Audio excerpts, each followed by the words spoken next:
All right, today we're diving into a real molecular mystery. It's all about Huntington's disease and how scientists have just stumbled upon a brand new trail of clues. Clues that could totally change how we see this devastating condition. So, yeah, let's get right into it. So here's the thing that's baffled scientists for decades. We know exactly what causes Huntington's disease. We've known it's a single faulty gene for a long time. So why can't we cure it? It feels like we should be able to, right? Well, the problem is, it's like we know who the culprit is, but we have no idea how they're committing the crime. We just don't get the step-by-step process that leads to brain cells dying off. On one hand, we know the culprit, a single genetic typo in what's called the Huntington gene. That part is crystal clear. But the mystery has always been the timing and the mechanism. If the mutation is there from birth, why do symptoms often wait decades to show up? And even more important, what is the exact chain reaction, that molecular domino effect that this one faulty gene kicks off inside a neuron that ultimately causes it to die? To answer that, researchers needed a whole new way to look inside the human brain.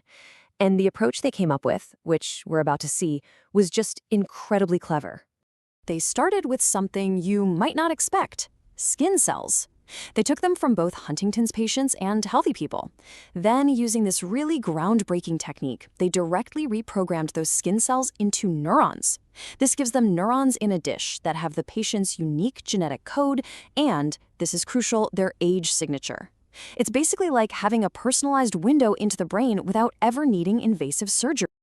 Find that missing evidence, scientists realized they needed a new kind of forensic tool, something that could look past the list of usual suspects and see what they were actually doing inside the cell. And that new tool is all about a process called phosphorylation. Just think of it like this. Every protein in your cells is a tiny worker. Phosphorylation is the management system. It's how the cell sticks little instruction tags or post-it notes onto those workers. And these tags are basically just on-off switches, telling them what to do, where to go, and when to do it. And this is a really important distinction. The old way, proteomics, is like getting an employee roster for a factory. You know who's there, but that's about it. This new approach, phosphoproteomics, is like getting the security camera footage for the whole factory. You can see who's actually working, who's on a coffee break, and, most importantly, who's got the wrong instructions and is about to mess everything up. It's a game changer. So they took this new technique and pointed it at these patient-derived neurons. And bingo, they found their first major clue. The entire communication system inside these cells was completely haywire. The first piece of hard evidence came as a number: 177. That's how many of those little cellular instruction tags were either missing or in the wrong place in the Huntington's neurons. This was the smoking gun, proof that the problem was way bigger than just one bad protein. And this data here shows the most jaw-dropping part. The investigation found a whole group of proteins where the on tag was just gone. It wasn't just a weak signal, it was completely off. Look at this. Their switches weren't just flickering, they were stuck permanently in the off position. This kind of all-or-nothing change pointed to a total system failure in some really key pathways. Okay, so this heat map here, this is where we see the really specific evidence. Every little row is one of those molecular switches. Now look at the healthy cells on the left. See that big block of bright red? That means all those switches are flipped on, just like they're supposed to be. But then, look over at the Huntington cells on the right. That same block is solid blue. All those switches are completely, totally off. And they counted them. There were exactly 27. 27 of these critical switches that were just broken in the Huntington's neurons. They were totally unphosphorylated, which just means they were stuck in the off position when they were supposed to be on. This wasn't a small tweak, This was a total system shutdown for this group of proteins. Now, in any good investigation, when you find a pattern, you look for the main culprit. And out of those 27 broken switches, one protein really stood out. It became the prime suspect. Its name? MXRA8. And this is where the case gets really bizarre. When they looked into MXR8, they found a huge paradox. The genetic instructions to make the protein were totally normal. In fact, the cell was actually making more of the MXRA8 protein than usual. But its on switch, that critical instruction tag, was completely 100% missing. The cell was working overtime to build a tool it couldn't even turn on. It's kind of like having a broken light switch in a dark room. The cell senses that something's wrong. The room is dark, so it panics and starts churning out more and more light bulbs, thinking that'll solve the problem. But it doesn't matter how many light bulbs you make, right? If the switch on the wall is working, none of them are ever going to work. So what happens to all those useless light bulbs? Well, they start to pile up. And that is exactly what you are seeing in these microscope images. In the Huntington's neurons, all that unused MXRA8 protein just starts clumping together. This isn't just a communication problem anymore. Now it's a physical problem, with junk piling up and clogging the cell's machinery. So the investigation is now zeroing in on this MXR8 protein. But was it acting alone, or was this just one piece of a much wider conspiracy? It was time to find its accomplices.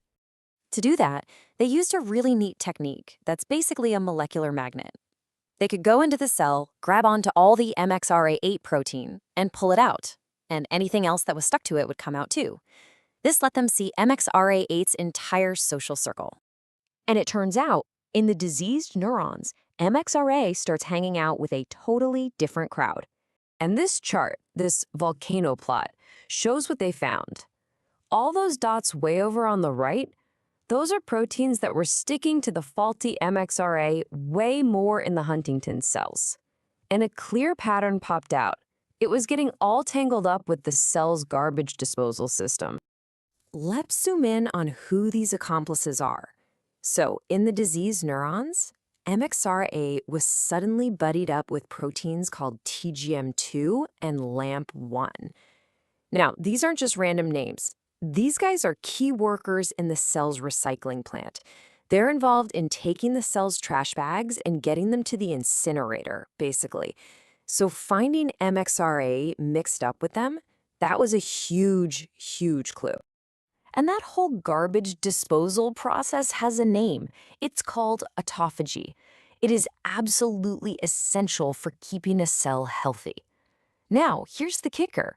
Scientists have known for a long time that this exact system, autophagy, is broken in Huntington's disease. So the fact that our prime suspect, MXRA8, is now physically linked to this system, well, that's a massive aha moment. It's the missing link. Okay, but there was one last piece of evidence they needed. This is the big one. All of this is super interesting in lab-grown cells, but does any of it actually happen in a real human brain with Huntington's?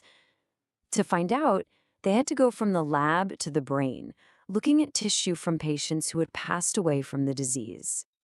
And there it was, the final confirmation. Just like they saw in the dish, the neurons in the brains of Huntington's patients were clogged up with this MXR8 protein. You can see it right there, building up inside the outlines. This proved it.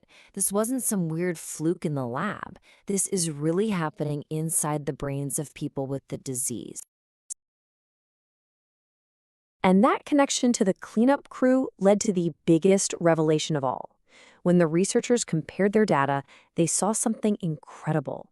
Many of the exact same broken instruction tags, the same faulty on and off switches they found in Huntington's also show up in the brains of Alzheimer's patients and in other diseases where the cell's recycling system breaks down. This wasn't just Huntington's problem. This was a shared blueprint for neurodegeneration. So after decades of investigation, these new forensic tools have finally given us a whole new set of leads. And, with new leads always comes new hope. As the research team themselves said, looking at these instruction tags, or PTMs, gives us distinct and functionally relevant disease signals that were totally invisible before. We were literally only seeing part of the crime scene. And this opens up a brand new playbook for how to fight these diseases. Instead of just trying to clean up the toxic mess, we can go after the root communication problem. Step 1, Identify all the broken switches.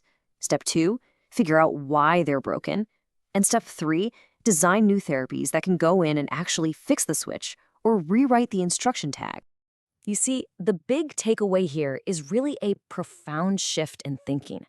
By focusing on the cellular instructions instead of just the cellular parts, we might unlock totally new ways to treat not just Huntington's, but maybe Alzheimer's, Parkinson's, and other diseases too. And that leaves us with this one final, really exciting question. Now that we can read these broken cellular instructions, could we learn to rewrite them? Could designing drugs that act like tiny editors for these cellular post-it notes be the next great frontier in medicine? The case isn't closed yet, but the investigation is finally heating up.